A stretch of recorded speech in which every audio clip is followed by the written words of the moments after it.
inspiring to see a woman speaker among all the rose among the thorns. So before we proceed... All the thorns? The same. Yeah. So before we have our third and last speaker, we will first have a short 20-minute intermission where refreshments will be outside waiting for all of you. So could we invite our speakers to proceed outside for the reception first?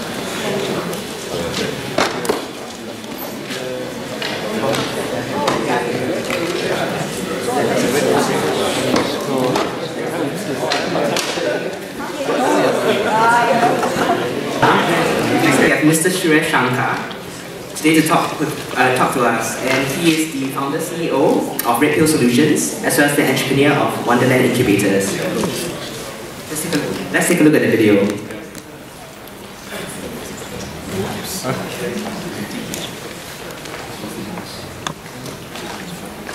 The world of marketing itself is completely changing, and it's moving away from brand-led word focus, customer-led marketing, moving away from ideas-led approach to marketing to a data-led approach, it's moving away from a creativity-led model to a technology-led model of marketing, if you will.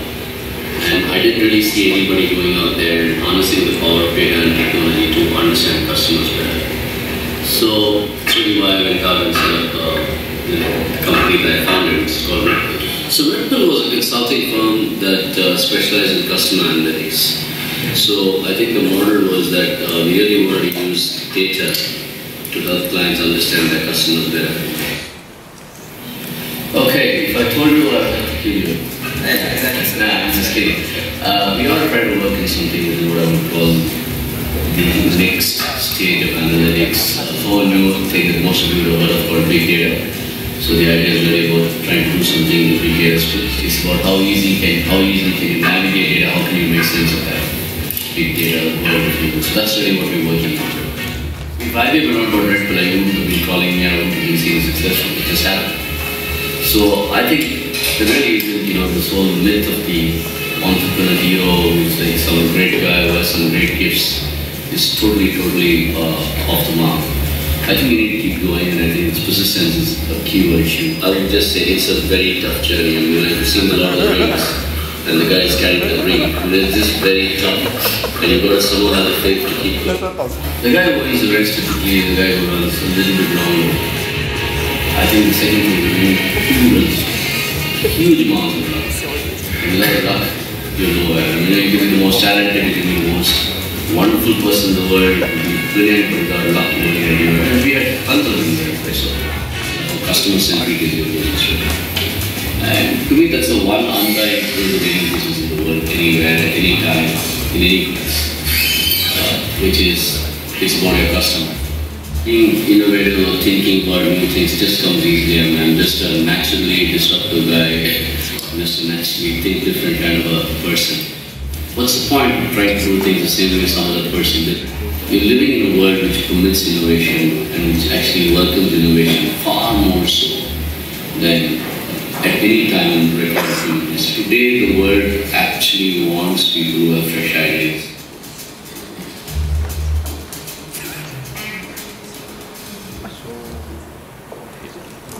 Let us put our heads together to invite Mr. Shankar on stage.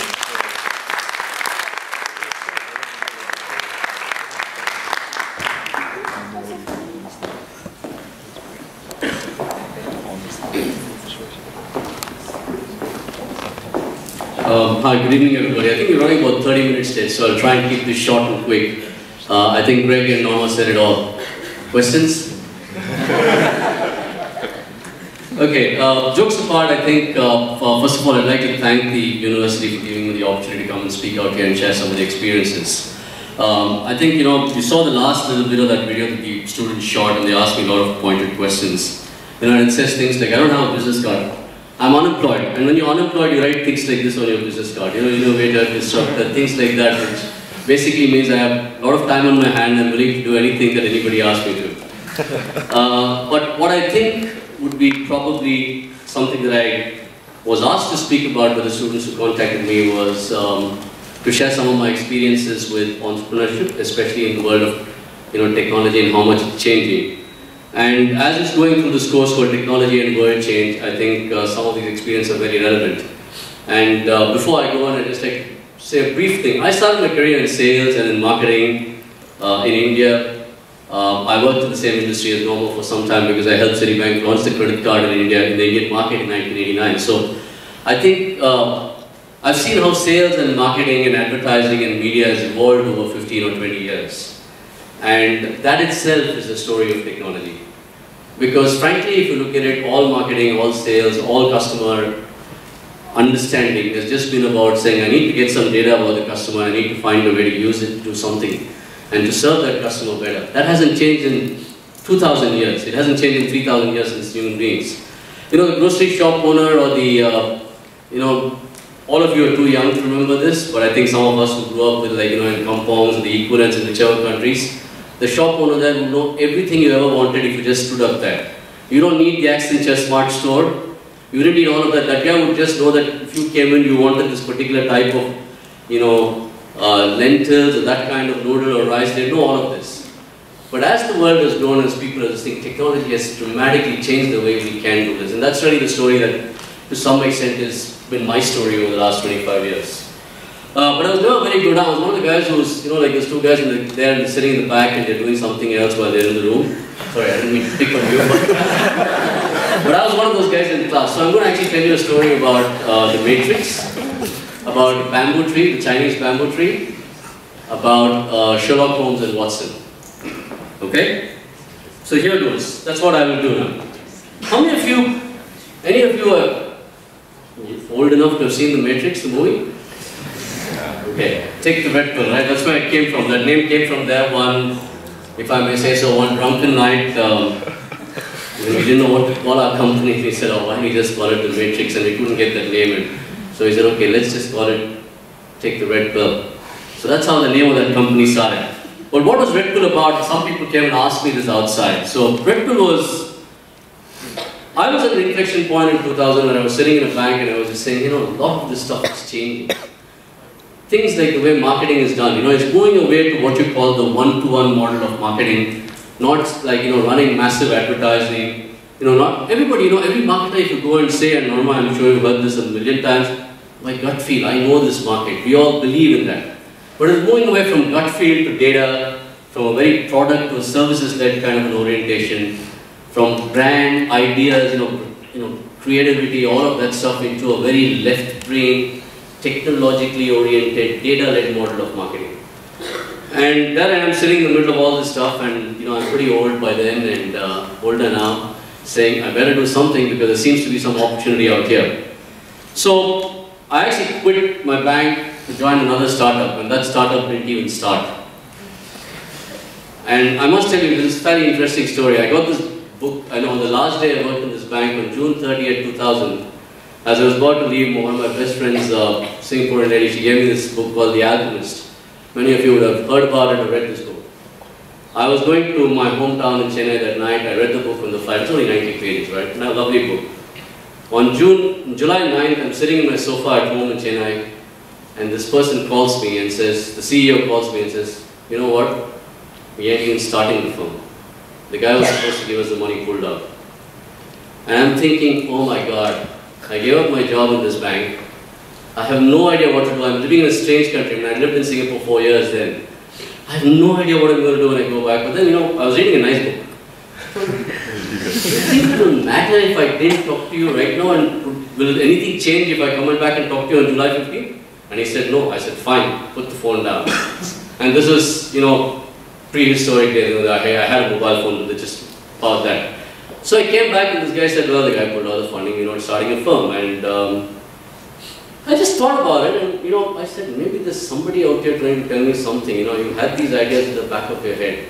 So I went around and potted around, talked to 20 people for about 3 months and said, and just as I was about to run out of money, you know, a cousin of mine who was living in the US kind of flew down to Singapore, and he was a bachelor, I was a bachelor. He kind of came, you know, when you're a cousin, you come and say, come and stay at home, and like, you know, and he paid all the bills for 3 months, so I got 3 more months of, like, and funnily, in that way, I went out and set up this firm. And why I share that story is that sometimes you don't know, everybody who says, I have this dream and I know exactly what I'm going to do, most of the time, you don't. you have to keep that inner ear, that inner being of yours open for that moment when you say, maybe there is something out here. I don't know whether it happened to everybody. For some people it's a very faint knock. For others it's a loud, insistent knock, like when Norma was saying, payments demands me to come back, and I don't know whether it was that, but, or when Greg was saying, I did one entrepreneurship and I'm doing it, that knock will come. And then at that point of time, you've got to have the ear, you've got to have the heart to say, I hear this, and I'm going to walk that path. So that's really the story of Red Pill, if you will. And while we said this happened, obviously, like I said, I know how we came up with the name, right? I mean, we were sitting and we were completely smacked. And then he said, what's the craziest thing you've ever done? So this is really the story. You take the blue pill, you stay in Wonderland, you stay in your bed and you believe whatever you want to. Or you take the red pill, I'll take you to Wonderland and I'll show you how deep the rabbit hole goes. So that is the inspiration of the name, really. And you know, frankly, we had another boring name for this company. It was called Customer Conversations. Thank God I named it Red Pill. Everybody we ever called, we only had to mention the name once. And we asked questions like, oh, it's Red Pill, right? Not the blue pill.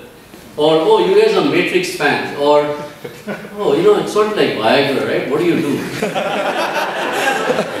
But, you know, a memorable name goes a long way. It goes a long way. I mean, a memorable name can be evocative, it can tell a story.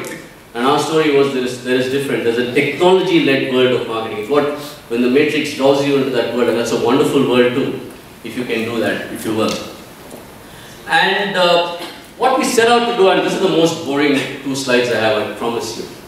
We wanted to be a mix of a consulting firm, a technology firm, and a marketing services firm. Why? Because we said each of these guys do one thing, and I think he talked about that. Each of them did one thing. Like the consulting firms, McKinsey would say, I'll give you a great strategy, would never actually get their hands and feet dirty.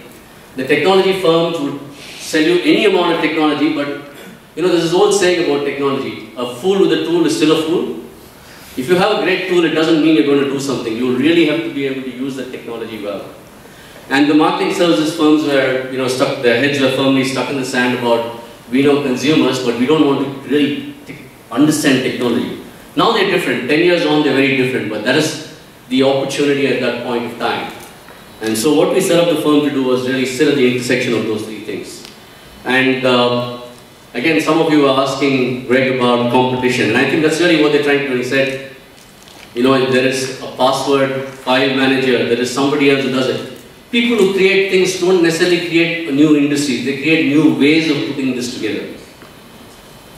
I mean, we all know about the most famous thing in the world called the iPod, right? And you know, or the iPhone. I mean, it all existed. But sometimes innovation, entrepreneurship is about putting things together very, very uniquely, in a way that people would say that creates value. So that's what Red Pill did. And then, you know, we went out and did a lot of work for multiple companies. Some of our clients are among the top names in the world. Hewlett-Packard, Microsoft, Nokia, Siemens. We work with some of the top banks in this part of the world. We are fundamentally focused on emerging markets from Greater China to the Middle East, Southeast Asia, and India. And you know, I think going back to something that Norma talked about, I wanted to be in emerging markets. I said, this is where we can make a difference. And so we went out and did that. We worked with some of the top firms, and some of the work we did was fantastic because this was a new area, right? Using data to do marketing was new.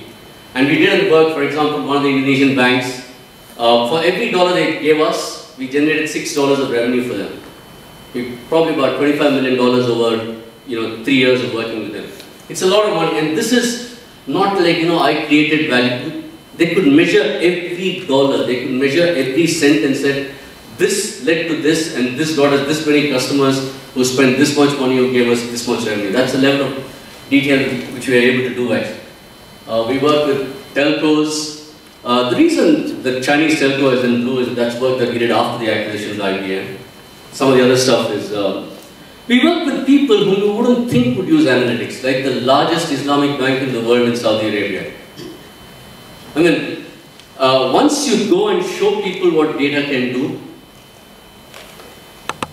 there are 2 kinds of people in the world then, after that. Ones who say, I want it. And the others who say, no, I know what it is, I have done it this way, I know the market. The first will grow and survive, the second, I'm telling you, will surely die because the people who have the data and use it well are going to be the kings of the world over the next 10 or 15 years. So I told you I was going to talk about the Chinese bamboo tree. Don't know how many of you know the story of the Chinese bamboo tree, but there's a little poster that in one of the offices I moved in, some uncle of mine was visiting town, and I think, you get all these cheap $5 posters if you go to all these malls in Singapore, all these nice inspirational things. And he kind of gave it to me as a gift when I went into the office. And it had the story of the Chinese bamboo tree. That poster has never left my side. Wherever I go, it still goes with me because I learned a lot. The Chinese bamboo tree story is the story of Red Pill, if you will. We started the firm, and Chinese bamboo tree is a funny kind of a thing, right? You take it, you plant it, you kind of water it, you water it, you water it, you water it, and for 1 year nothing happens. Nothing happens. Then you say, okay, that's okay, it's a year, right? I mean, this is something, I'm going to build a huge, big thing. It's okay, I can do it another year. So you come back in the second year, and you water it, and you fertilize it. And nothing happens. So you say, okay, maybe it's the third year, right? The third year is when all of this is going to happen. And in the third year, you water it, and you fertilize it, and you try all kinds of stuff. Nothing happens. By this time, you're beginning to get really frustrated. What the hell is this? I gave up my life, I'm trying to, stupid bloody soil, stupid tree, what the hell is it doing? I'm trying so damn hard, it's not doing anything. Then you say, okay, 1 more year, last year, I'm going to do this. And then you turn up in the 4th year and you water it and you fertilize it and you try damn hard. Nothing happens. And I will tell you one thing, that if you talk to any entrepreneur, he will tell you, whether it is year 1, 2, 3 or 4, we've all been through this, and I'm sure the two people in front of me will agree. Nothing happens forever. In the 5th year, the Chinese bamboo tree sprouts and grows 90 feet in 6 weeks. And this is true. I've not made this up. I've gone and checked it up on Wikipedia. I mean, it is true. I mean, there are varieties of the Chinese bamboo tree, so there are things that will grow faster, flower faster, all that. But it is true. It takes a really long time. But once it grows, it starts to grow and it really sprouts very hard. And that's also the story of entrepreneurship in many ways, really. That if you don't know how hard it is, you don't know how long it will take, you got to keep going at it because when that moment happens, it will be big. And if any of you are going to be an entrepreneur or do something in the world of technology, remember that. So what is the Red Pill? Where did we end up at? I mean, by the end of the story, we had 6 offices from the Middle East to Southeast Asia. We did work in 17 different markets, and we were a very small firm. We were 55 people at the end of this journey. We weren't very big at all. But we did, as you can see, work with some of the top names of the banking and the telecom industries. And you saw that on the video. Persistence always pays. Somewhere along the way, IBM came along, and I think a couple of the ladies were asking me what happened. IBM came along one day and called us and said, we'd like to talk to you about, we're looking at trying to acquire some analytics firm. And I'm like, why us? We're so small, you're so big. No, we want to talk to you. So they had actually gone through a process. They looked at some 30 companies around the world and shortlisted it to 8, and they talked to 8, and did something, and it came down to 3, and then 2, and then 1. And then after that one, they did due diligence, and after that, they had all the lawyers. It took 11 months and 15 days from the time I first met them for the deal to be consummated. And so even that was a journey in itself, that was a mini journey in itself. IBM was so large that the moment before I signed the deal, I asked them, are you sure you want to do this? We are 55 people. And they said yes. And then, after they bought us, I discovered why they needed us, because they didn't know what we did. They really didn't know what we did. I mean, in the sense that they couldn't do that kind of thing inside the firm. But what was interesting is that, again, I'm going to share this to you because it's a nice joke. They wanted to do a due diligence, and they said, we're coming to do due diligence. And they said, fine. And they sent us this questionnaire. And they had 1,664 questions in it. And, we didn't even know the answers to most of those things. So we called them up and said, you don't know this. So I guess you just fill in what you want. So one of my guys actually went out and he did not applicable. And he wrote not applicable to 1,600 of the questions. And when they came for the due diligence, they wanted to bring 50 people. I said, I don't have 50 people to talk to your 50 people. So we had to fly people into this country just so that we could sit and talk to them. Now, that's an interesting story and probably a story for another day, but let me go on into the future, if you will. And I'm going to build on, I think, Greg talked about security. Now I'm going to talk about payments. I'm going to talk about how people whom you will likely be working for, CEOs, CXOs, are thinking about analytics and big data in this world. And I'm just going to share 3 slides with you from an set of IBM studies. I'm on good terms with them, so I'm okay. They don't mind me using this stuff because I propagate what they do wherever I go. CEOs, CIOs, if you're in the technology part of this, studying technology, if you're in the business part, the people you likely work for are highly focused on insight. It's a key word now. Insight is all about how much data, right? If you look at this, they talk about insight and intelligence. 76% of CEOs want to focus on this. Talk about CIOs, 79% of CIOs want to focus on that. It's a very, very big story in every organization today. We need insight. We have data. Everybody has data today. But we need insight. We need intelligence from that data. So it's a big, big theme in the world. Let me go to marketing people. Now CMOs are very, these crazy guys who have funny hair and wear, funny jackets and think that advertising is still the way to do it. Even they are realizing that marketing is now about analytics, about data, about insights. And what's the funny thing is, if you look at what they're saying, right? They're actually saying data explosion and social media are the 2 biggest problems they face, and they're completely unprepared to deal with it.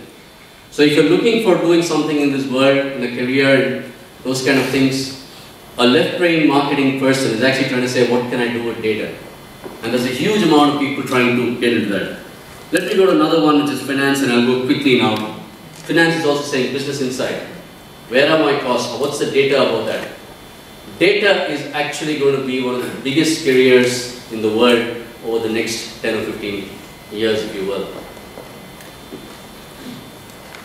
The future is really going to be about data. If you look at it, I think Noma again talked about bits and atoms, but data is the new oil. It is the new oil. There's only that much oil left in the world and it's already kind of monopolized by a few firms, but data is more democratic. Data is everywhere. And data is available to more people to use. But data is like crude oil, Data itself doesn't mean much. And what you're really seeing is that you need people who can actually take this data and transform it into value.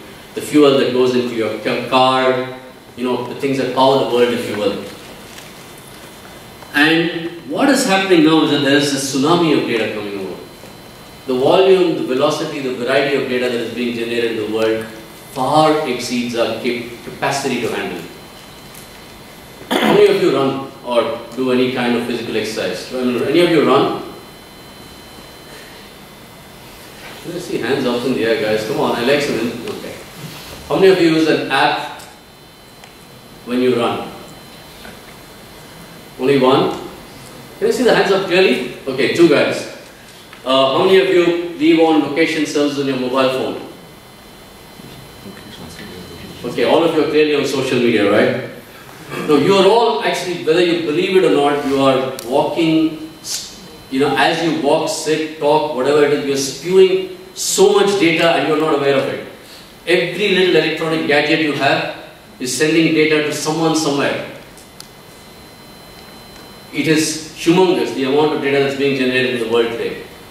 And while right now you're consumers, just think about this.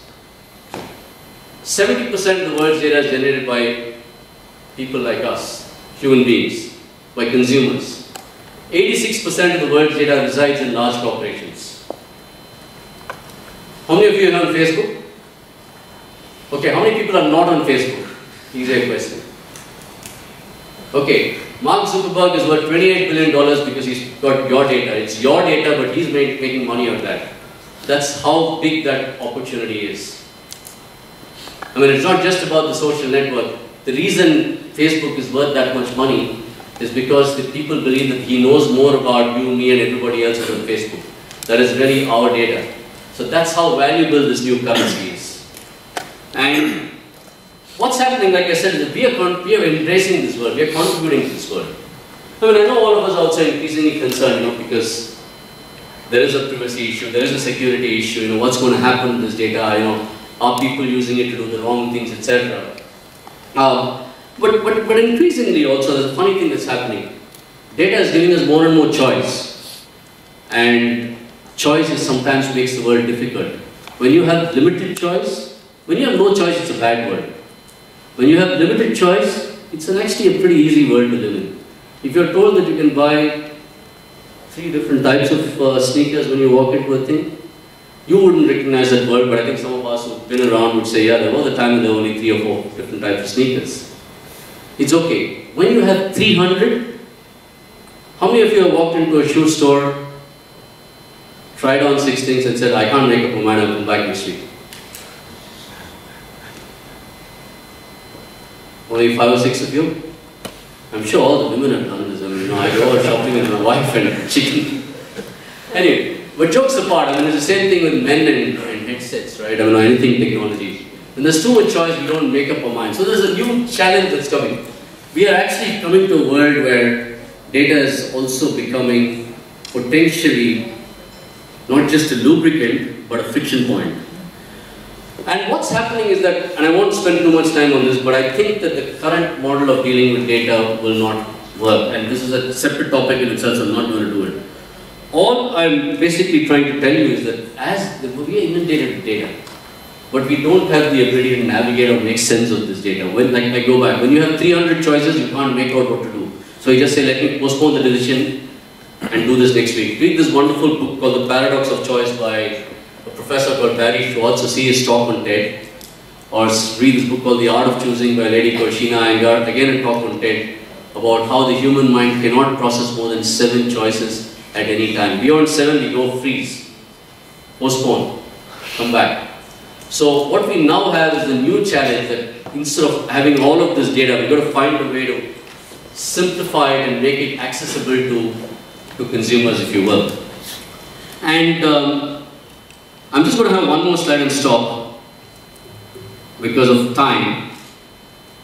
There's a new word called data scientists, and these guys are going to be the future masters of the universe. These are people who actually know what to do with their data, who can take that data and actually make a story out of it, who can understand vast amounts of data. I mean, the 2 PhDs that he had in his list of 5 people, they're data scientists. I don't know whether Greg himself, I don't know whether you are a data scientist, but the people who can actually say, listen, I can build this algorithm that can do something, they're going to be the most valuable people on the planet. If you have the skill set or the opportunity, think about a career in that. I don't know statistics and I don't know technology, so I can't.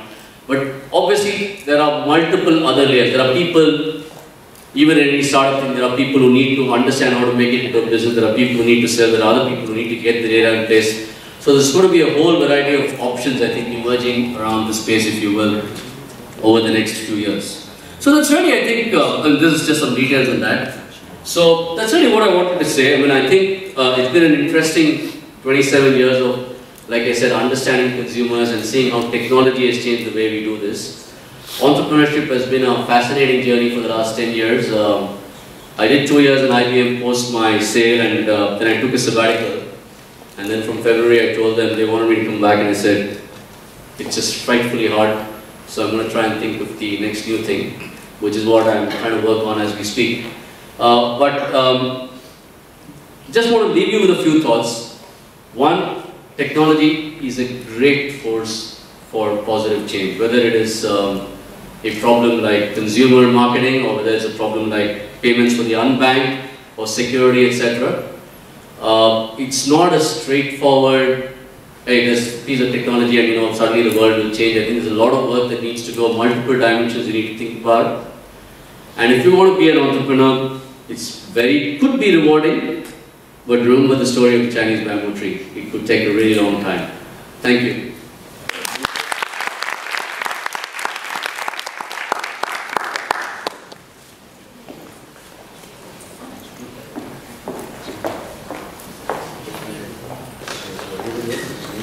Thank you, Mr. Shankar, for sharing your experiences with us.